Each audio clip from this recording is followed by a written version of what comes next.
budaya dalam pengertian ditulis dalam huruf kecil. Nah, sebelum sampai perdebatan semacam itu, ada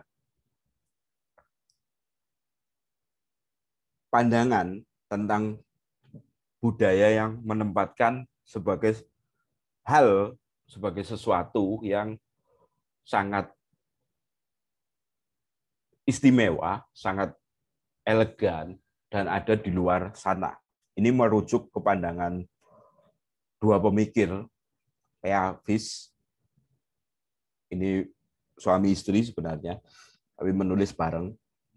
Nah, pandangan mereka sering diikuti sehingga muncul aliran yang bernama Leafisisme. Menurut mereka, budaya itu merupakan puncak dari hasil. Kalau orang Indonesia, kita sering merujuk budaya itu hasil cipta, rasa, dan karya manusia. Maka yang disebut kebudayaan itu adalah puncak dari hasil rasa, cipta, karsa manusia. Nah, biasanya dalam cara pandang seperti ini, itu hanya dimiliki oleh segelintir orang yang mengenyam pendidikan tertentu. Nah, orang-orang yang mengenyam pendidikan ini, kemudian mereka sendiri yang mendefinisikan apa yang disebut dengan kebudayaan, apa yang disebut dengan berbudaya, apa yang disebut dengan budaya. Sehingga yang disebut dengan budaya itu adalah hasil dari kebiasaan-kebiasaan orang-orang minoritas terdidik ini yang dianggap sebagai budaya. Orang-orang yang sedikit ini yang menentukan apa kata budaya bagi orang banyak. Dengan asumsi mereka punya otoritas karena berpendidikan. Maka semua hal yang di luar itu dianggap tidak berbudaya. Kalau dalam kehidupan manusia Indonesia, hal itu misalnya bisa dilihat di perdebatan antara budaya adiluhung. Budaya adiluhung itu katanya budaya yang halus, menekankan rasa, pikiran yang jernih, objektif. Ini misalnya bisa di Jawa terutama muncul dalam bentuk sendratari, karawitan, atau dalam prosesi-prosesi yang disebut dengan prosesi yang sakral. Misalnya upacara keagamaan,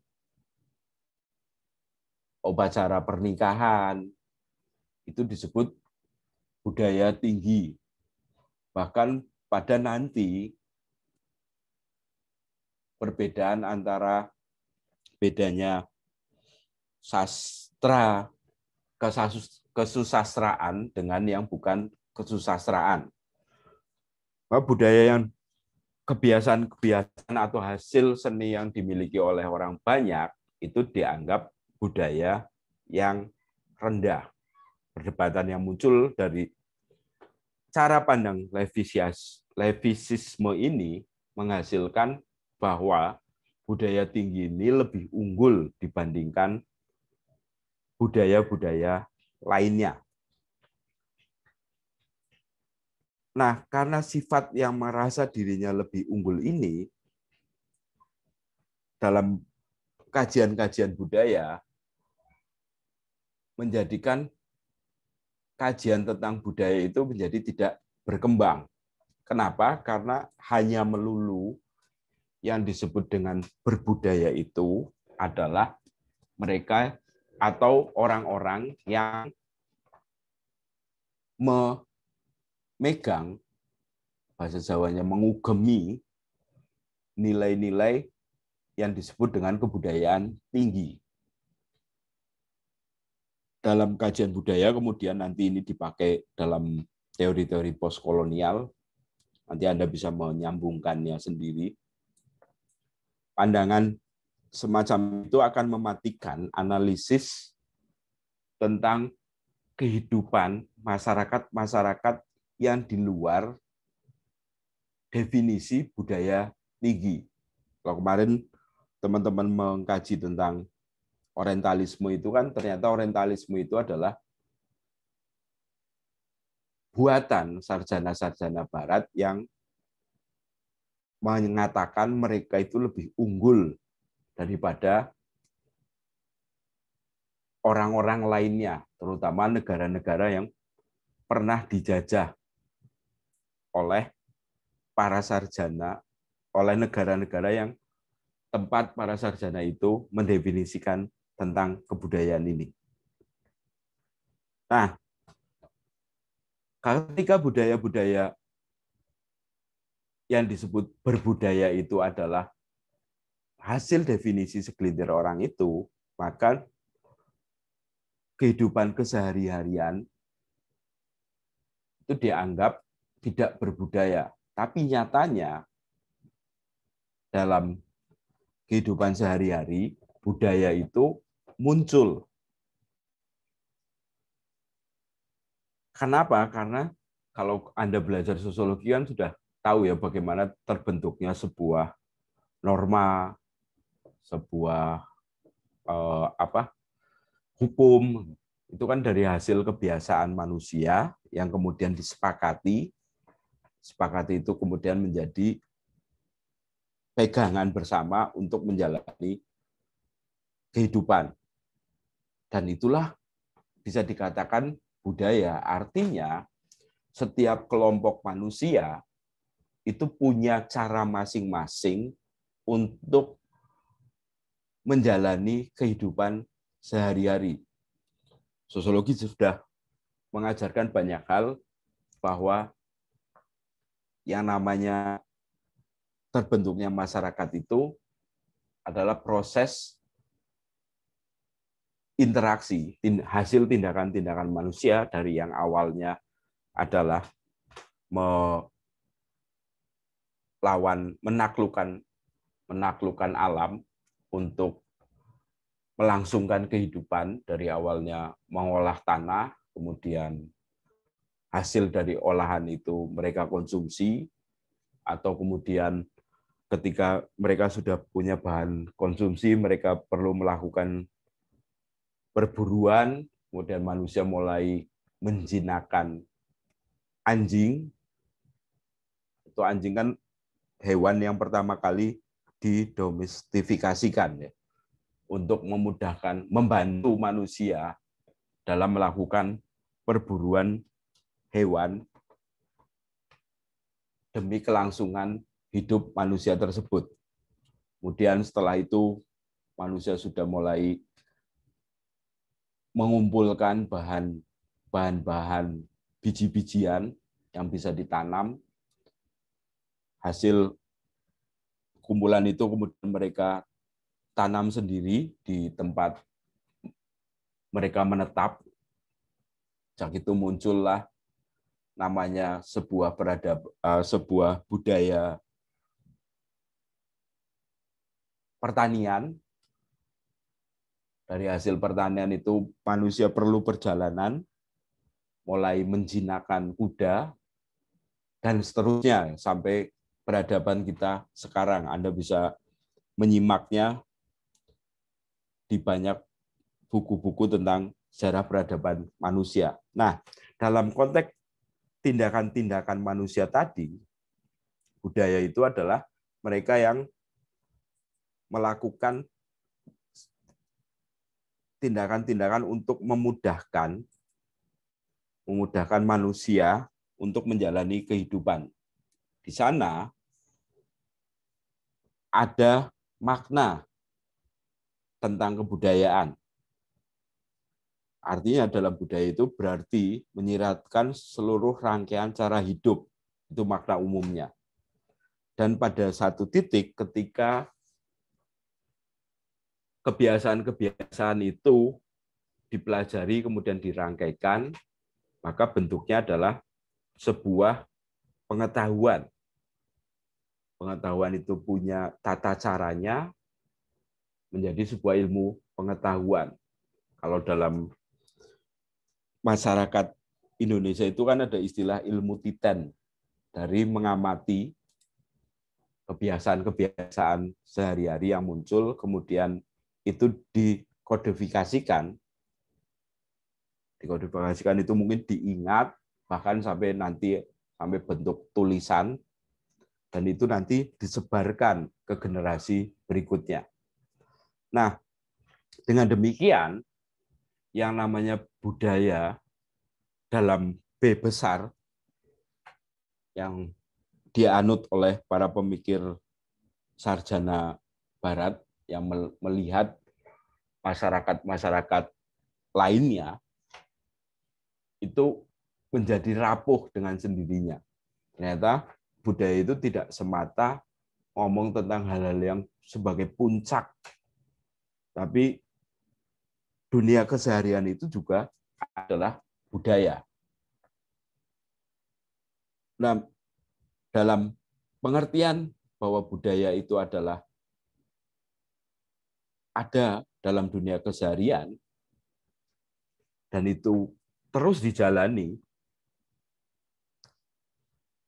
dengan demikian budaya adalah sesuatu yang terus dirawat oleh setiap anggota masyarakat, dan yang paling penting adalah itu mempunyai makna bersama, punya arah tujuan bersama, dan setiap manusia punya minimal makna bersama. Itu artinya pemaknaan akan sesuatu yang kurang lebih sama. Kalau dalam sosiologi itu yang disebut dengan definisi situasi. Misalnya masuk ke ruang ibadah, itu berusaha satu orang dengan lainnya itu tidak berusaha untuk menimbulkan kegaduhan.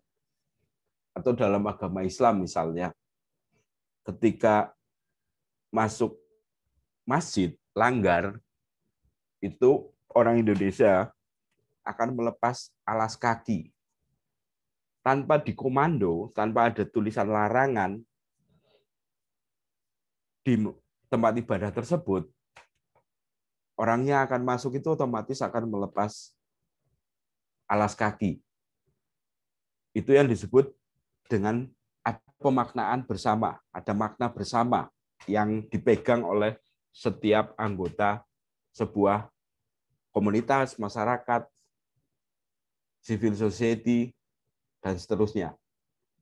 Nah, itu menjadi pengalaman-pengalaman bersama yang terus dibagi antara satu orang dengan orang lainnya. Artinya kemudian budaya itu tidak semata ngomong tentang hal-hal yang halus, gagasan yang jelimet, dakik-dakik, tapi ya ada dalam kehidupan dunia keseharian, itu budaya. Dan itu juga budaya gitu. Artinya kemudian dunia keseharian menjadi politis dalam pengertian itu. Artinya politis ini bukan dalam artian politik pengertian untuk memperoleh kekuasaan dan mengatur orang lain seperti Anda pelajari dalam ilmu politik atau sosiologi politik, tapi politik itu pun juga berkaitan dengan bagaimana manusia menunjukkan dirinya ke orang lain. Itu juga sudah persoalan kekuasaan. Kalau nanti Anda mengamati di media sosial, cara memunculkan profil diri di media sosial itu sebenarnya juga sudah politis. Tapi dalam pengertian ini, politis yang ada dalam dunia keseharian itu adalah berusaha untuk menciptakan kondisi milieu ya, milieu eh, lingkungan sekitar yang lebih demokratis dan mengajukan pendidikan yang setara. Tujuannya adalah untuk mencapai sebuah perubahan, tapi dalam pengertian tidak revolusioner secara mendadak, tidak, tapi lebih mengubah sedikit demi sedikit tentang mentalitas yang ada dalam sebuah peradaban. Nah, ketika budaya adalah fakta-fakta bersama, itu artinya budaya keseharian itu juga bersifat, dunia keseharian itu adalah bersifat kolektif. Ini dalam kajian budaya nanti disebut dengan kulturalisme. Artinya, kalau dari awal leviasisme itu mengatakan bahwa budaya itu hanya dimiliki oleh segelintir orang yang berpendidikan atau yang dididik untuk mencerap nilai-nilai budaya tersebut, dalam kulturalisme mengatakan bahwa semua orang itu punya kapasitas untuk berbudaya dan menciptakan budaya. Karena budaya itu adalah hasil konstruksi dari praktik-praktik dunia keseharian. Dan ini cara pandang ini, cara berpikir ini, kalau Anda belajar teori sosiologi klasik, ini sebenarnya mereka mengambil dari cara berpikirnya Karl Marx. Bahkan mengatakan bahwa satu generasi adalah berdiri di pundak generasi sebelumnya. Nah, dalam cara berpikir budaya adalah dalam konteks B kecil, bukan dalam pengertian B besar. Ini artinya setiap manusia punya daya, punya potensi untuk membangun sejarahnya sendiri. Tapi sejarah yang dia bangun tidak sekehendak hatinya. Artinya, budaya yang dia bangun itu pasti berlandas pada kenyataan sebelumnya. Manusia tidak bisa lepas dari kondisi yang dia temui, tapi dari kondisi yang dia temui itu, manusia punya daya yang aktif dan kreatif untuk membangun sejarahnya sendiri. Dengan demikian, yang disebut berbudaya itu adalah hasil dari bagaimana manusia menciptakan sesuatu berdasarkan kondisi-kondisi yang melingkupi dia.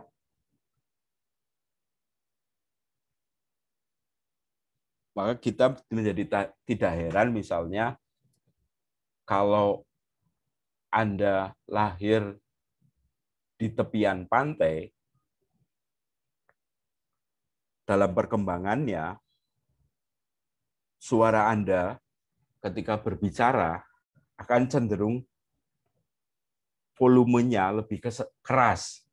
Kenapa? Karena ketika Anda berkata pelan, Anda akan kalah dengan suara debur ombak dan desau angin.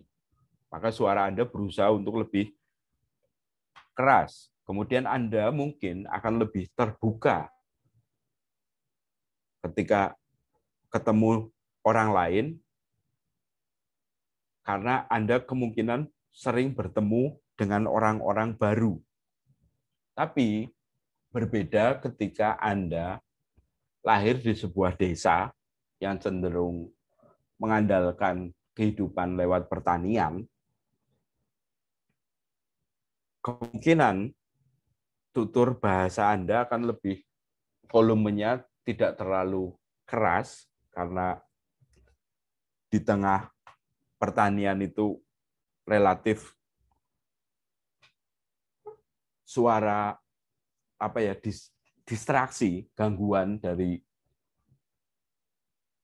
alam itu dalam suara lebih sedikit, lebih minimal. Dan ada kemungkinan Anda cenderung lebih sabar atau bahkan lebih menerima. Kenapa? Karena seorang petani tidak serta-merta bisa memperoleh hasil dari apa yang dia kerjakan. Misalnya menanam padi itu butuh waktu sekitar 35 sampai 45 hari baru bisa memanen.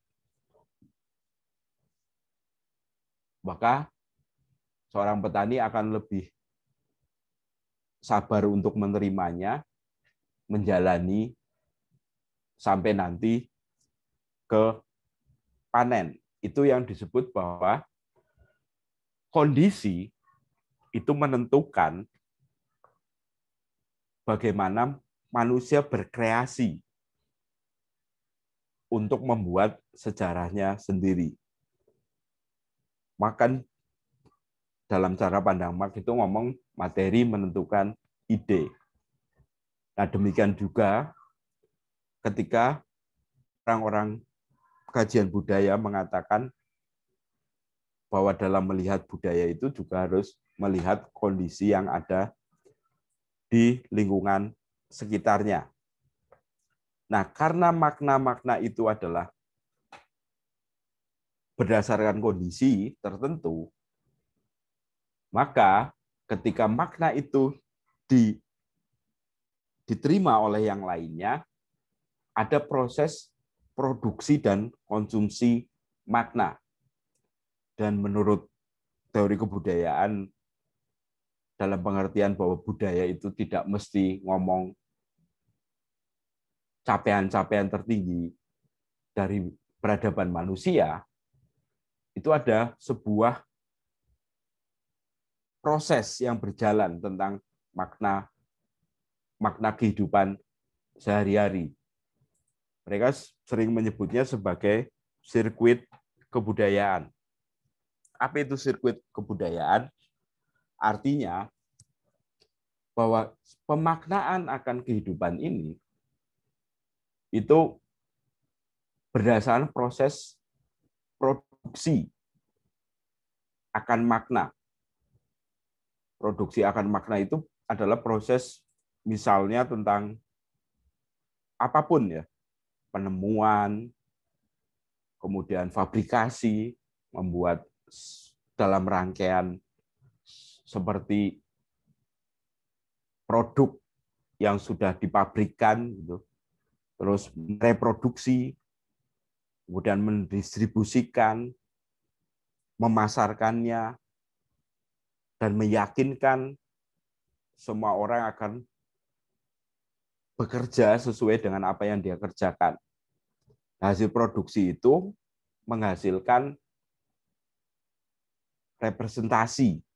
Apa itu representasi? Representasi itu produksi makna dengan menggunakan bahasa.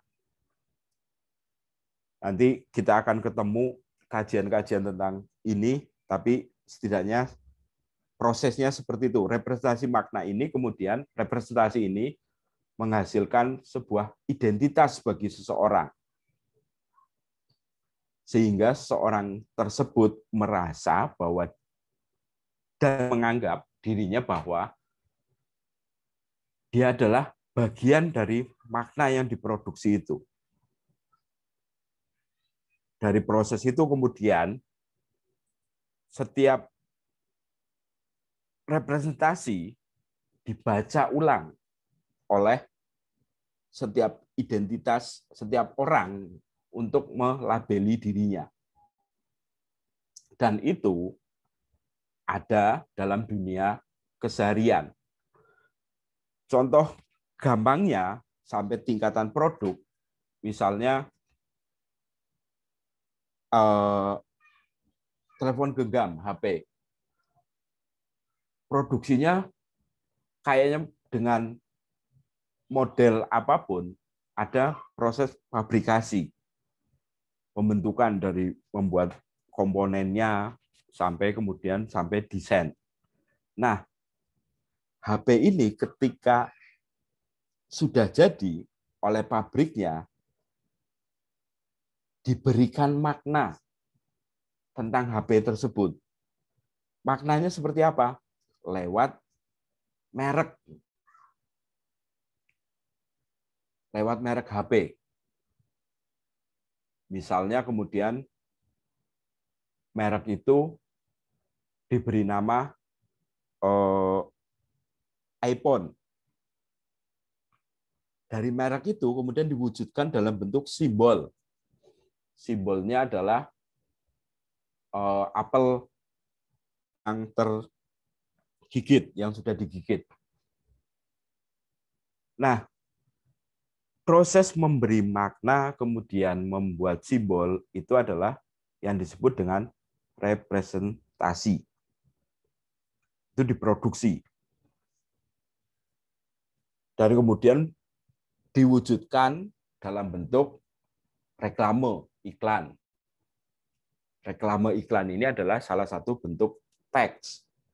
Dari reklame iklan itu kemudian ada produksi berikutnya. Misalnya manual penggunaannya, kemudian penjelasan bahwa iPhone menggunakan chip operating system yang berbeda dengan merek HP lainnya, bahwa iPhone itu menggunakan iOS iPhone sendiri, bukan menggunakan Android, dan seterusnya. Itu adalah proses representasi. Nah, ketika iklan itu sampai ke banyak orang, maka setiap orang yang ada dan kemudian melihat iklan tersebut, dia akan melakukan pembacaan atas iklan. Itu adalah proses penerimaan dan mengkonsumsi sekaligus membaca ulang. Nah, ketika dia menerima secara terus-menerus bahwa iPhone itu adalah merek HP yang berbeda, punya keunggulan tersendiri, bahkan sampai mereka membandrol harganya lebih mahal, maka si penggunanya itu merasa punya identitas berbeda dengan pengguna HP lain, merek lain. Nah, di situ ada sebuah relasi kekuasaan, relasi kuasa, merasa bahwa yang pegang iPhone itu adalah lebih tinggi levelnya, kelasnya dibandingkan yang tidak menggunakan iPhone. Nah, dalam dunia budaya itu sudah tidak ngomong lagi bahwa seni yang tinggi adalah seni yang halus dan lain sebagainya. Kalau dari bicara levisisme itu kan yang disebut seni tinggi adalah misalnya membaca Mozart, mendengarkan Mozart, membaca Shakespeare. Padahal dalam dunia keseharian itu nggak peduli hal semacam itu, dan cara produksinya ternyata dalam penjelasan sirkuit kebudayaan berjalan sedemikian rupa. Nah, ini cara berpikir yang disodorkan oleh Stuart Hall. Dia ngomong bahwa sebenarnya produksi dunia keseharian tentang makna itu ya seperti ini jalannya. Ya dangdut koplo ya punya sirkulasi sendiri yang berbeda dengan yang lainnya. Nah, pemaknaan dalam dunia keseharian yang semacam itu dalam dunia kehidupan keseharian itu menjadikan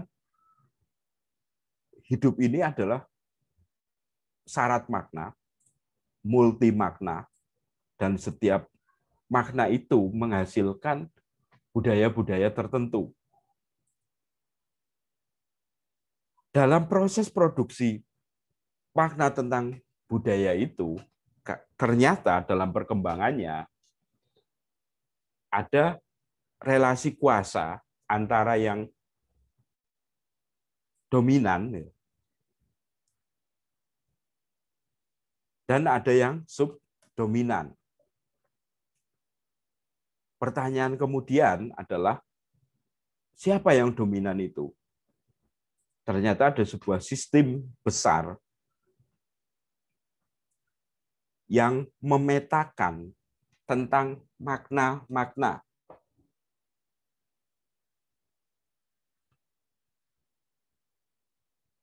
Pertanyaan berikutnya adalah, siapa yang produksi makna-makna tersebut? Apakah masih para elit yang menyatakan dirinya paling berbudaya karena menjalankan kebiasaan budaya tinggi, atau ada hal lain?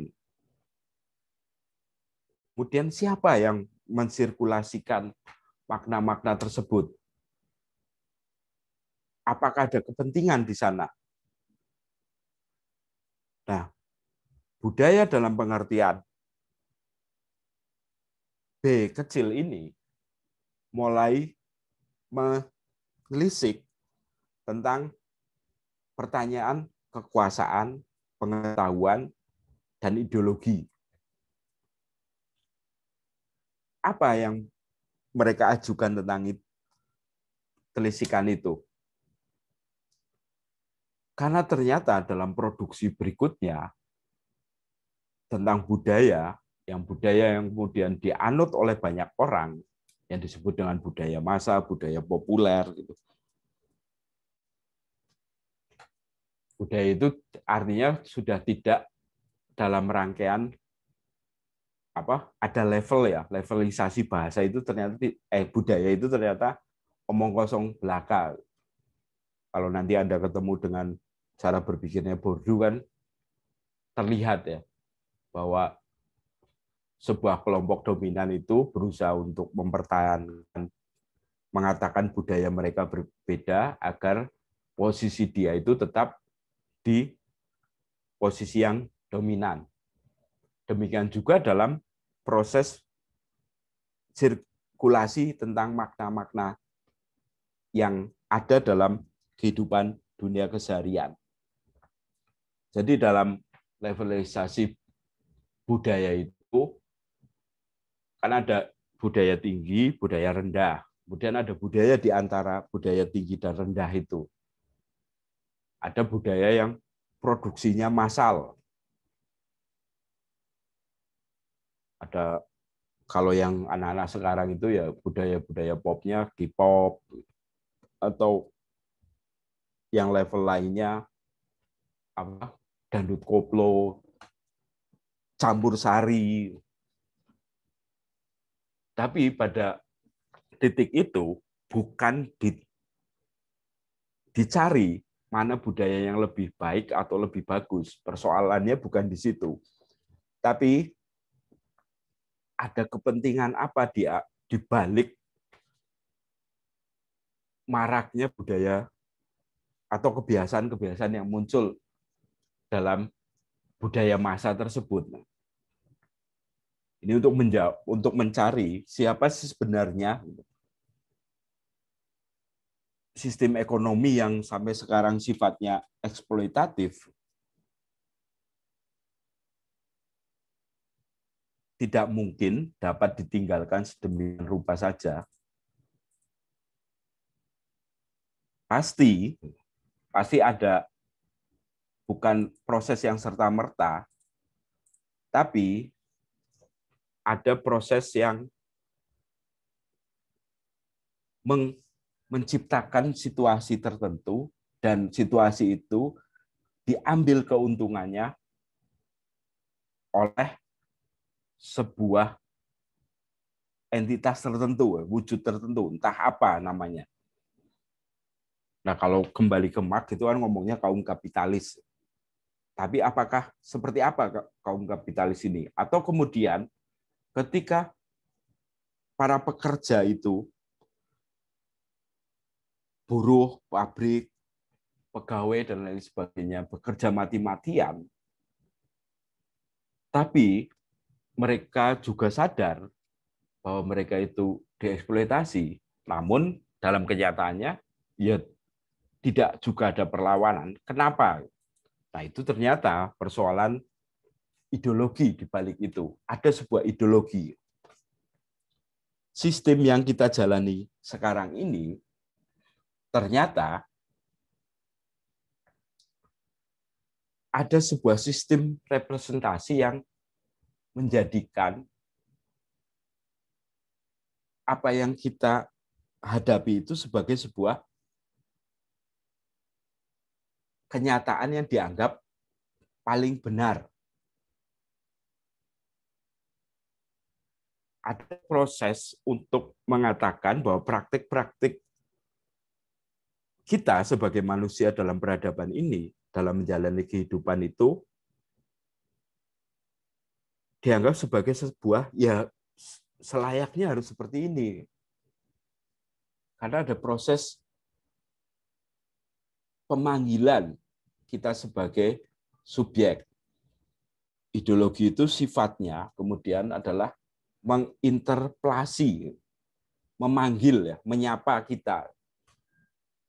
Artinya menyapa misalnya ideologi Pancasila. Itu menjadikan kita sebagai orang Indonesia adalah sebagai subjek yang disebut orang yang berpancasila, berpancasilais. Nah, ideologi Pancasila ini kemudian mengkerangkakan cara berpikir kita untuk menjadi manusia yang disebut dengan Pancasilais. Walaupun kita sebenarnya tidak persis tahu apa yang disebut dengan subjek manusia yang berpancasila tersebut. Nah, itu salah satu contoh. Contoh lainnya banyak hal ya yang disebut dengan ideologi sebagai pembentukan makna dengan menggunakan bahasa. Nah, ternyata peradaban ini, nanti Anda ketemu dengan cara berpikir Althusser, dia bicara bahwa peradaban ini bergerak dengan menggunakan dua aparat, dua alat, dua aparatus. Pertama, agar kemudian kita menerima bahwa kehidupan ini baik-baik saja, itu diwujudkan dalam bentuk aparat dalam wujud yang sifatnya menekan kita, membatasi kita. Althusser menyebutnya repressive apparatus state. State ini nanti wujudnya bisa macam-macam ya. Tapi untuk sementara kita tempatkan dia sebagai negara. State ini mewujudkan, membentuk sebuah alat, mekanisme alat dengan administrasi, birokrasi, dan lain sebagainya yang ada di dalamnya untuk melakukan penekanan, menakut-nakuti, memberi sanksi secara tegas. Itu kalau yang paling kelihatan kan misalnya tentara, polisi, atau sekarang itu sudah mulai muncul Satpol PP atau Ormas, itu diciptakan untuk agar manusia yang dalam dunia kehidupan keseharian itu menjalani dan menganggap apa yang dia jalani dalam dunia kehidupan itu adalah ya sudah semestinya seperti itu. Itu salah satu mekanismenya. Kemudian mekanisme represif ini disuntik dengan apa yang namanya aparat, alat, secara ideologis. Tadi ya, pengertian ideologi itu dalam pengertian pembentukan makna menggunakan bahasa. Ideologi dalam konteks ini sama dengan sebuah proses representasi. Nah, ideologi state apparatus ini adalah yang memberi bujukan-bujukan, merayu, memberi gambaran ideal akan realitas. Sehingga manusia-manusia yang sudah terpanggil tadi akan mengatakan, wah iya, ini memang paling ideal adalah menggunakan ide-ide semacam ini. Ini terwujud lewat lembaga-lembaga media massa, kemudian dunia pendidikan,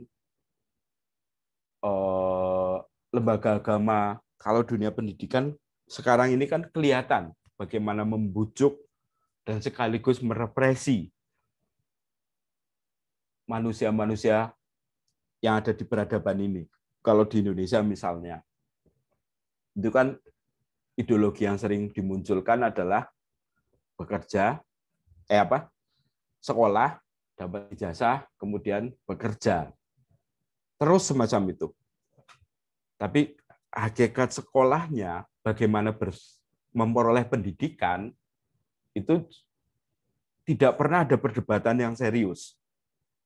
Tapi yang jadi perdebatan serius dalam dunia keseharian itu setelah lulus, kemudian kerja di mana.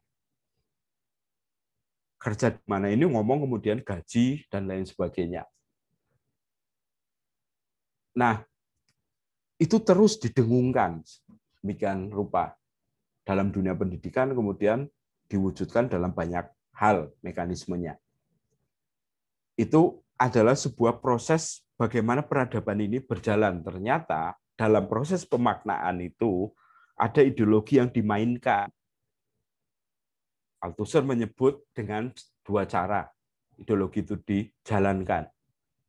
Dengan aparat-aparat yang bersifat represif dan dengan aparat-aparat yang bersifat ideologis. Dalam konteks tersebut, artinya Althusserian itu ingin menyebut bahwa peradaban ini isinya adalah sebuah eksploitasi, tapi caranya tidak seperti analisis Marx sebelumnya yang mengatakan bahwa buruh itu langsung berhadapan-hadapan dengan pemilik modal dan sifatnya sangat eksploitasi. Perkembangan peradaban ini sudah bergeser sedemikian rupa. Sifatnya masih eksploitatif. Di mana eksploitatifnya? Ya mungkin tidak pernah terpikirkan oleh teman-teman HP yang dibuat sekarang, yang Anda pakai sekarang, itu adalah sebuah rangkaian tenaga kerja yang begitu panjang. Atau saya dulu pernah mencontohkan tentang pembuatan pabrik bulu mata.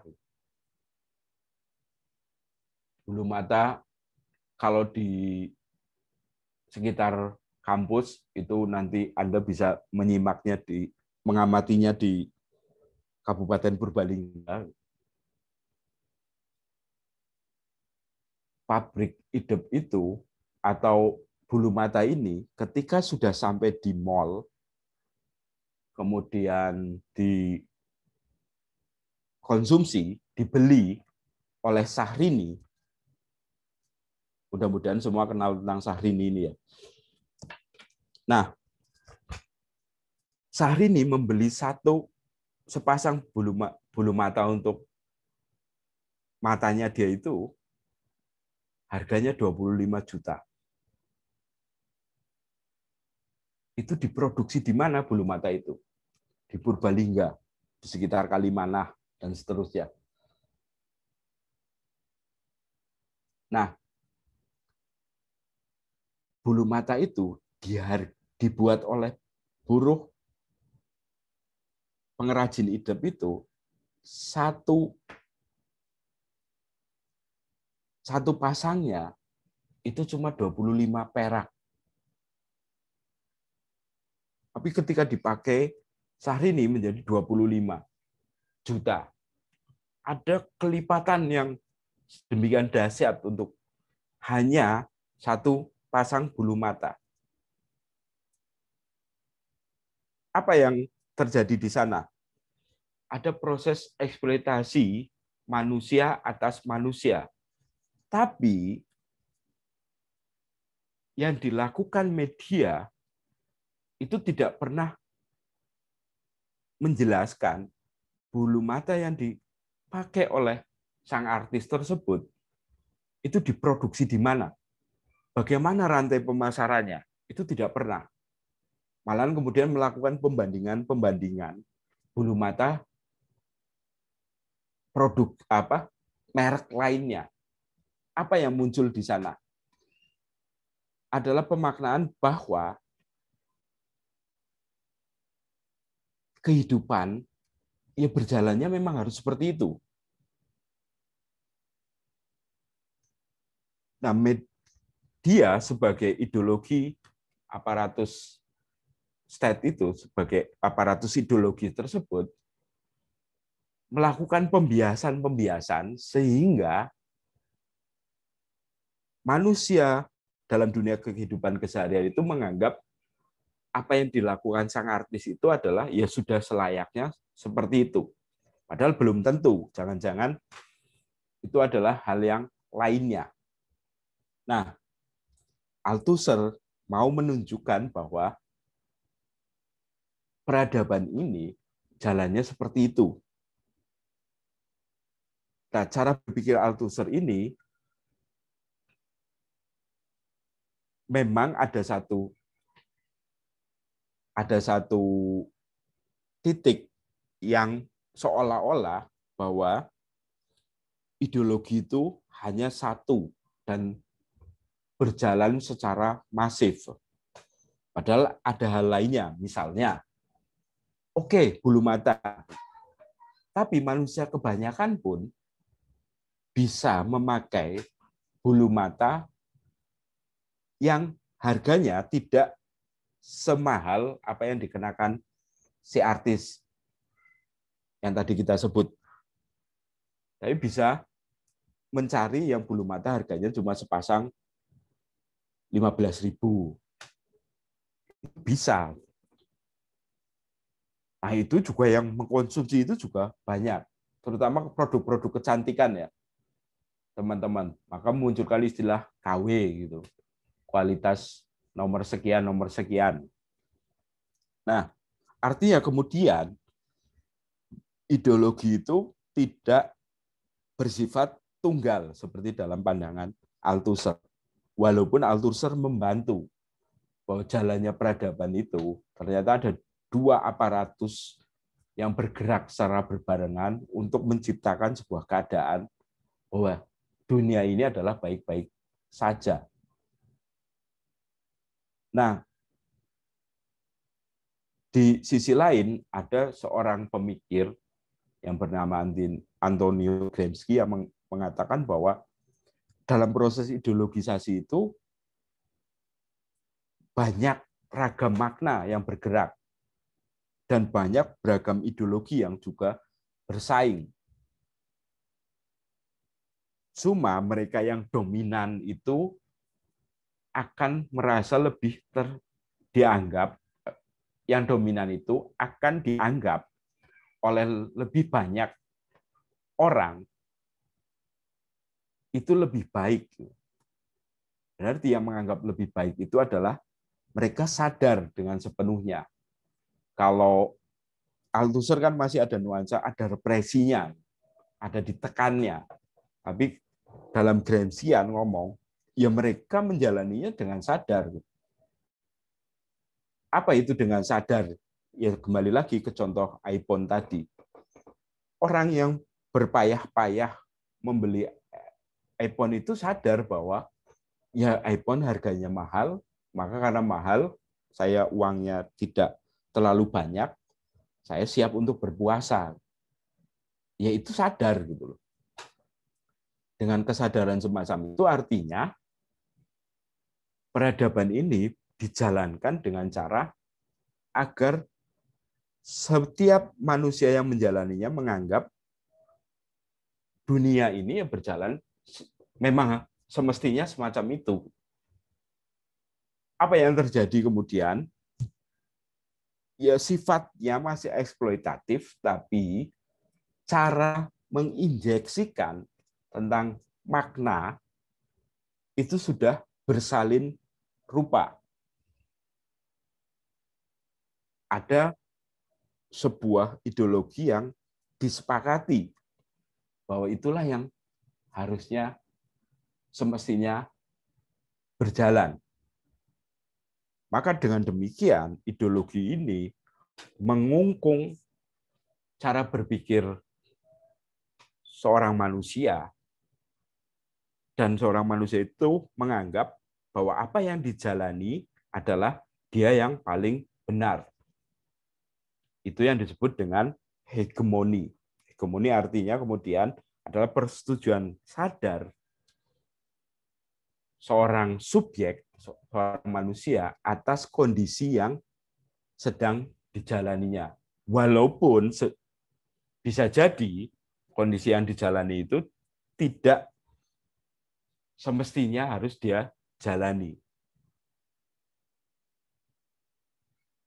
Nah, dunia peradaban ini artinya tidak lagi ngomong tentang budaya yang tinggi dan budaya rendah, atau budaya di level yang dikonsumsi banyak orang itu adalah budaya yang ecek-ecek, tapi pergerakannya antara tinggi, rendah, dan lain sebagainya, itu malahan diambil sedemikian rupa oleh sebuah sistem, sehingga sistem tersebut menghasilkan sifat eksploitatif, tapi sifat eksploitatif itu tidak disadari oleh mereka yang menjalani dunia kehidupan ini. Itu yang kita hadapi peradaban saat ini dalam konteks kita menjalani dunia kehidupan, dan dalam titik ini kita menganggap apa yang kita jalani adalah hal yang paling ideal dan sudah selayaknya semacam itu, dan menganggap dunia yang kita jalani itu adalah dunia yang paling paling bagus, paling hebat untuk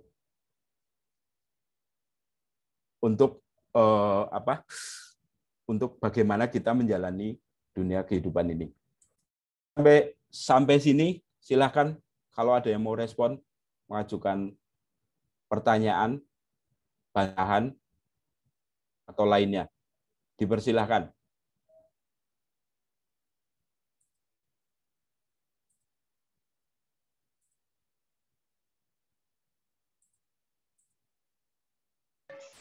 Belum ada, Pak.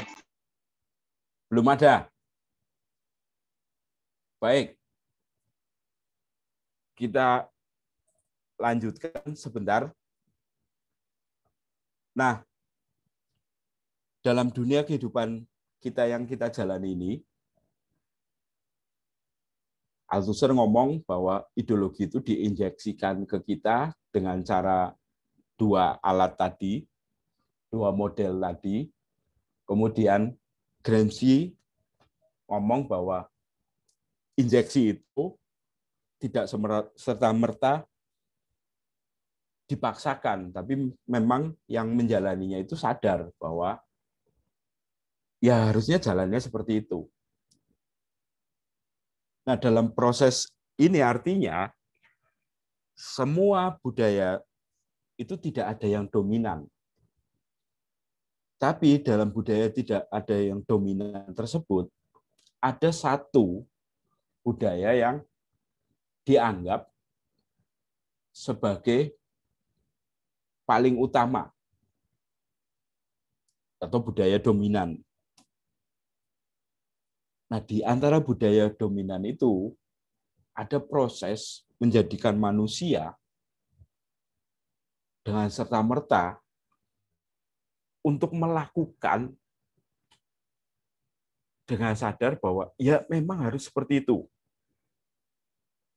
Bahkan sampai harus seandainya dia harus menyiksa dirinya. Dan ini bisa terlihat di industri kecantikan. Di industri kecantikan, di dunia kecantikan ini kan bisa Anda lihat misalnya seseorang dan seringnya itu korbannya, dalam tanda kutip korbannya, adalah perempuan. Bagaimana korbannya perempuan? Misalnya untuk tampil cantik. Cantik itu adalah langsing. Seorang perempuan bisa rela untuk mengatur pola makannya sedemikian rupa dan ketat agar dia tidak dikatakan gendut. Itu salah satu contoh. Bahkan subjek yang terpanggil tadi otomatis malah mengatur dirinya agar dia bisa masuk kriteria yang disebut mereka yang lebih dominan. Sampai berrela-rela, dan punya sinyal sendiri untuk mengkonsumsi obat-obatan. Misalnya untuk cantik, biar Anda tidak terlalu berlemak, kemudian wajah glowing, dan lain sebagainya, Anda rela untuk mengkonsumsi obat itu di jam-jam tertentu, bahkan yang seharusnya jam tidur, Anda mau berrela-rela untuk mengkonsumsi jenis tersebut, jenis-jenis obat-obat kecantikan tersebut. Itu artinya kemudian sistem yang sifatnya tadi dalam dunia keseharian itu sifatnya tanpa sadar eksploitatif itu menjadikan manusia dengan sadar untuk menjalaninya dan sukarela untuk itu. Di dunia lainnya bisa Anda baca, amati sendiri, dan karena proses semacam itu, maka yang namanya budaya itu sekarang bukan persoalan mana yang lebih bagus, mana yang lebih tinggi, tapi pertanyaan Anda sebagai mahasiswa yang mempelajari masyarakat postkolonial itu adalah proses apa yang sedang bergerak di situ dan kepentingan siapa yang menjalankan pembagian makna atau mensirkulasikan makna tersebut. Nah, itu yang perlu untuk jadi pegangan teman-teman. Mungkin dengan demikian, ke depannya teman-teman bisa lebih membaca. Saya memberi beberapa contoh-contoh tulisan yang nanti bisa teman-teman untuk maknai bagaimana melihat peradaban kita saat ini. Baik, sampai sini. Silahkan kalau ada yang mau merespon, mengajukan pertanyaan, pernyataan, kritik, silahkan. Maaf Pak, saya mau bertanya. Ya, silahkan. Yang pertama tadi yang budaya tinggi apa yang dari itu ya Leavis apa itulah. Ya. Terus itu ada yang posisi yang tinggi dan ada di luar sana itu maksudnya gimana ya Pak? Saya masih belum mudeng. Sudah itu ya? Iya Pak, itu aja. Oke. Pengertian budaya dalam B besar, Leavisis itu mendefinisikan bahwa budaya itu adalah puncak tertinggi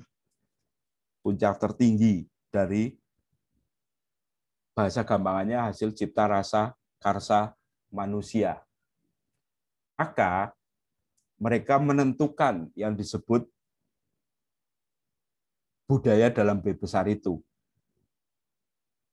Misalnya mendengarkan musik Mozart, membaca prosanya Shakespeare, kemudian ritual perjamuan ala bangsawan, perjamuan makan ala bangsawan, itu disebut sebagai budaya tinggi. Definisinya semacam itu, walaupun misalnya ada definisi banyak banget ya tentang budaya ini. Kayak Kulkok dan Kulkhol, namanya Kulkhon, menginfanterisir, mengumpulkan definisi budaya itu sampai sekitar 100 dulu ya, di tahun 90-an itu katanya definisi budaya itu sampai 109-an, 110-an definisi. Tapi dari yang sebanyak itu menyebut bahwa ada yang disebut dengan budaya tinggi. Di luar sana itu maksudnya, di luar definisi budaya yang sudah ditetapkan itu, budaya tinggi itu adalah bukan berbudaya. Kalau di kalangan Jawa misalnya, kan ada istilah ningrat. Yang ningrat itu yang sering menyatakan bahwa mereka berbudaya tinggi. Budaya tinggi itu artinya sukanya ngomongnya halus, tutur bahasanya kromo. Kalau orang Jawa ya, kromonya kromo inggil, itu yang disebut berbudaya. Maka ketika ada orang yang ngoko, bisanya ngoko, atau orang Banyumas yang ngomongnya ngoko, itu dianggap tidak berbudaya. Itu dianggap di luar dari budaya tinggi semacam itu. Yang sudah didefinisikan. Semacam itu, Mbak. Bagaimana? Iya ya Pak, mudeng ya. Terima kasih. Oke. Baik. Silakan lainnya.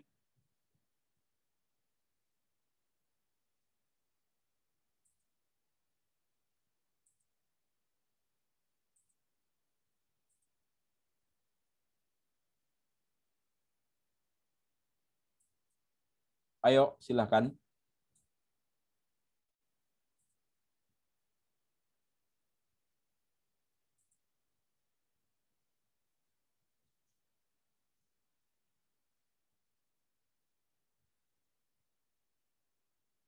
Baik, masih adakah yang mau berkomentar, mengkritik?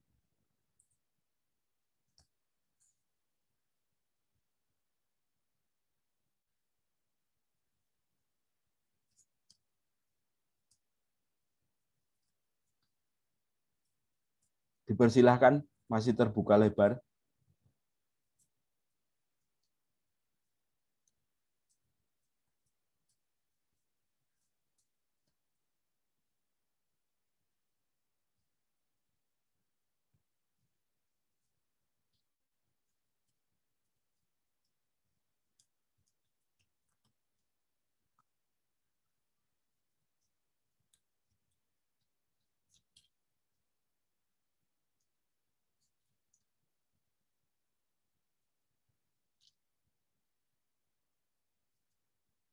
Ayo. Oke. Kalau tidak ada, kita cukupkan ya. Kita akhiri pertemuan kali ini. Semoga ini bermanfaat bagi kita bersama. Saya minta maaf kalau ada yang banyak kekurangan dan kesalahan. Semoga ini berguna bagi kita bersama. Kemudian bagi teman-teman, semoga sehat selalu, tetap jaga kesehatan, ingat protokol kesehatan.